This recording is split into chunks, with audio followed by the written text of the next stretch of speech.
Commission ने 1997 में 97 में इन्होंने फ्लड एटलस बनाई थी और हर रिवर का जो है जोन मैपिंग है, उसमें zone A, zone B, zone C बड़ा क्लियरली दिया हुआ है हर नदी के बाद, गंगा से लेके ब्रह्मपुत्र तक।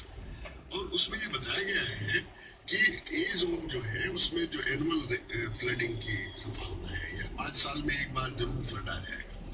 लेकिन कोई भी राज्य, मतलब मुझे ये कहते हुए बड़ा दुख हो रहा है कि एक भी राज्य, इवन दिल्ली जो हमारी कैपिटल है, उसने भी उस संतुति को, उनकी जो रिकमेंडेशन है, फ्लड कमीशन ने की रिपोर्ट है, बाढ़ आयोग ने का एक बहुत ही अच्छा एक स्टडी है, एक भी उसके रिकमेंडेशन पे लोग गौर नहीं कर रहे हैं।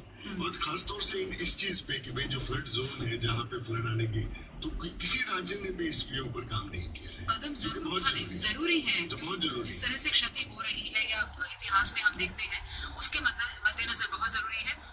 फिलहाल हमारे श्रोता काफी देर से प्रतीक्षा में है। हेलो, नमस्कार मैडम, राजस्थान से डिस्ट्रिक्ट से बोल रहा हूँ। नमस्कार, बहुत बहुत स्वागत है। क्या पूछना चाहेंगे? मैं विकलांग और सामाजिक कार्यकर्ता हूँ। मेरा 2 सवाल है।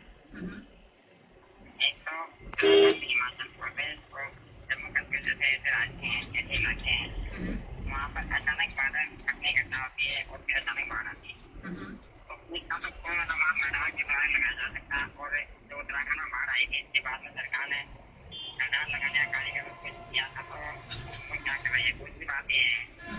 दूसरा सवाल ये है